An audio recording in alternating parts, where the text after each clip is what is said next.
Bismillahirrahmanirrahim. Assalamualaikum warahmatullahi wabarakatuh. Terima kasih diucapkan sebesar-besarnya kepada Panitia Seminar Nasional Universitas Muhammadiyah Semarang, UNIMUS. Hari ini saya akan mempresentasikan penelitian yang sudah dilakukan.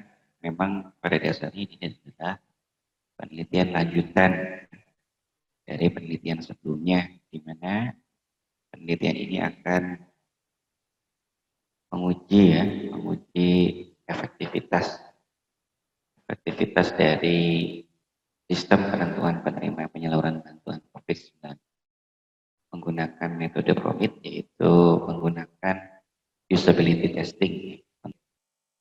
Adapun agenda yang akan dibahas dalam presentasi ini adalah yang pertama, latar belakang masalah, kemudian metode penelitian, ya.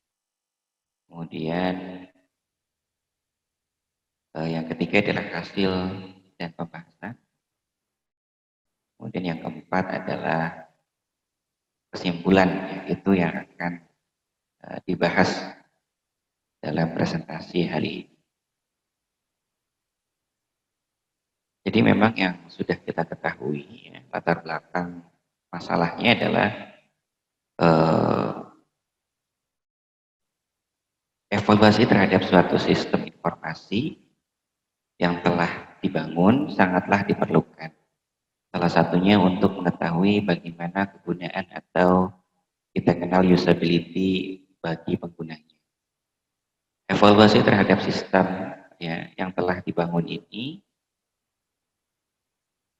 ya, untuk penentuan penerima bantuan COVID-19 dari pemerintah, untuk diketahui sejauh mana pengaruhnya secara nyata, ya, usability terhadap sistem yang telah dibuat ini, sistem pendukung putusan, ya, penentuan penerima bantuan yang telah dibangun ini menggunakan 5 variabel, yaitu learnability, kemudian efisiensi, effectiveness, satisfaction, dan error dengan masing-masing indikator yang akan dibandingkan, ya.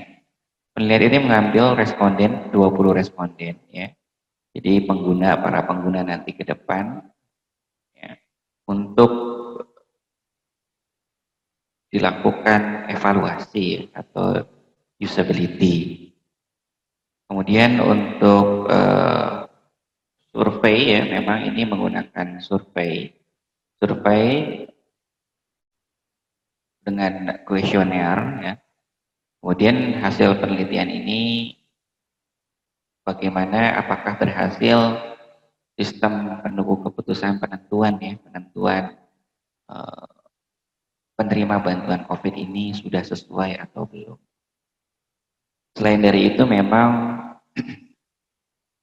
sistem ini, ya, menggunakan metode PROMIT, ya, dalam membangunnya.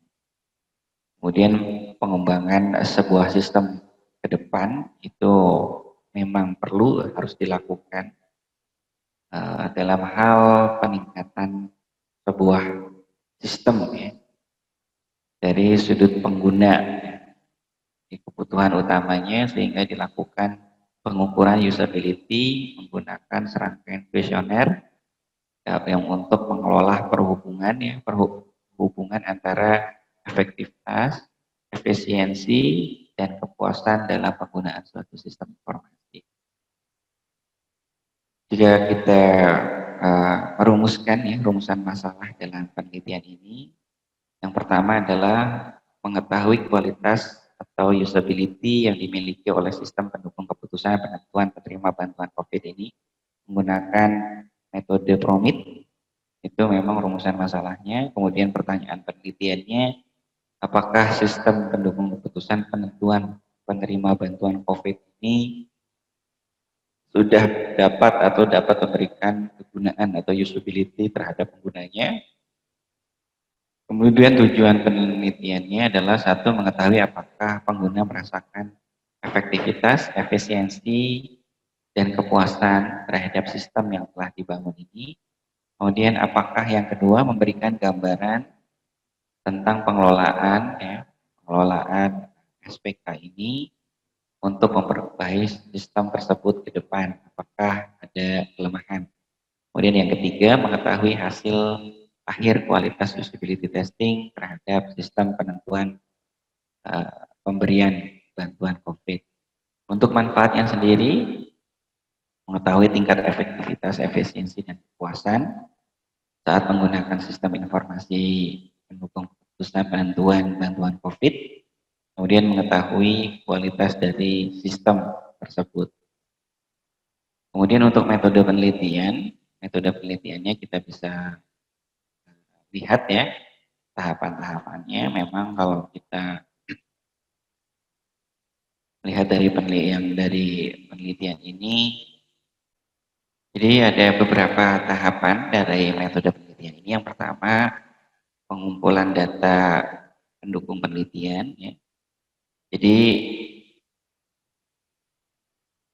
untuk melakukan penelitian ini, yang pertama adalah analisis, evaluasi, dan survei. Ya. Pengumpulan data di lapangan dilakukan dengan terjun lapangan langsung, di mana penelitian melakukan observasi, wawancara, dan studi pustaka untuk mengambil data-data pendukung penelitian, di mana data-data yang diperoleh akan dimasukkan ke dalam laporan penelitian selama penelitian berlangsung.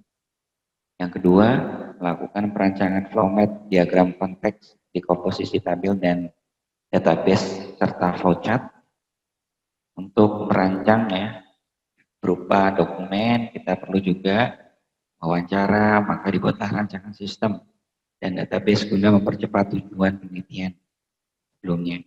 Kemudian yang keempat, desain antarmuka ya, atau front end dan back end user privilege. Kemudian penerapan metode PROMIT. Membuat back end maka dilanjutkan beberapa metode PROMIT yang digunakan sebagai alat menghitung prediksi dan bantuan penerima bantuan. Kemudian ada pengujian white box dan black box. Kemudian yang ketujuh, perhitungan prediksi. Yang kedelapan, menerapkan usability testing terhadap sistem yang sudah dibangun. Untuk penerapan usability testingnya, metode yang akan digunakan ya, yang telah digunakan ini. Jadi setelah dilakukan tahapan-tahapan penelitian, kemudian ada flowchart ya, tahapan usability ini. Yang pertama, tahapan analisis data, kemudian pengujian data awal, analisis data awal, dilakukan pengembangan ya, untuk dilakukan pengembangan. Kemudian pengembangan website, apabila sudah menemukan hasilnya, usability-nya sudah ada hasilnya keluar, kemudian apa saja yang harus diperbaiki,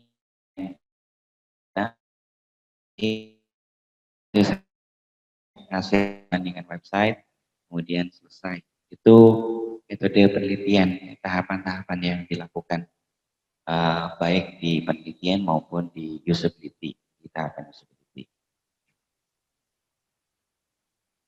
Kemudian untuk kesimpulan, kita bisa menyimpulkan yang pertama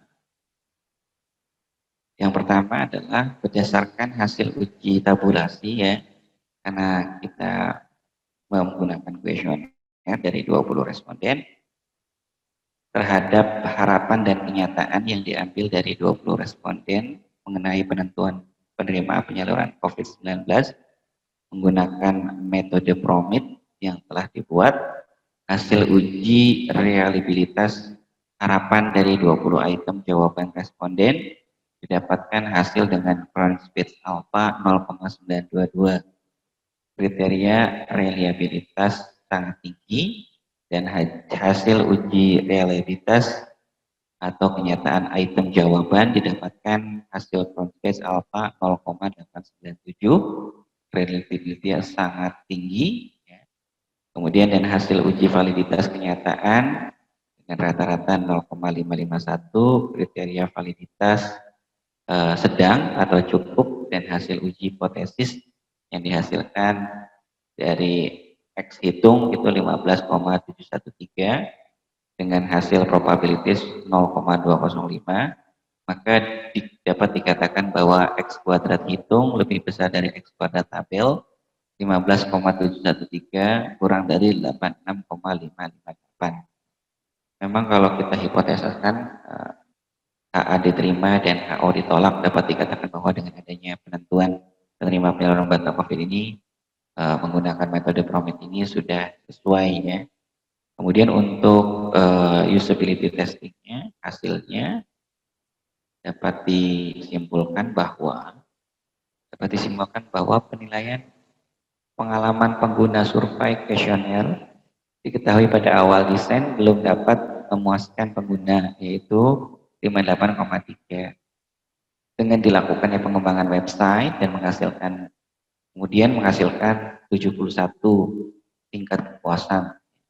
71 tingkat kepuasan di mana terhadap desain interface penentuan penerima bantuan COVID ini, sistem ini meningkat sebesar 12,7% dengan proses efektivitas mempengaruhi perbedaan yaitu desain gambar. Kemudian untuk yang kedua, optimalisasi website ini menggunakan metode SUS ya, dengan penggunaan user interface dan user experience ya. Memang itu sangat mempengaruhi sistem ini, di mana pengembangan didapatkan dengan 71 ya, NPS pasif dan keadaan efektif, efisien dan cukup memuaskan bagi pengguna ya. Nilai tersebut dapat diterima nilai kedudukannya sebagai prototipe saja ya. Ini memang website yang digunakan ini, sistem ini digunakan untuk prototipe saja. Kemudian hasil dan pembahasan, memang hasilnya sudah diketahui ya dari 20 responden ya, dari 20 responden kita dapat mengetahui untuk yang pertama untuk validitas data ya, validitas data untuk uji validitas responden dari 20 responden itu rata-rata ya, dalam penilaian baik dengan rata-rata nilai 0,601. Kemudian untuk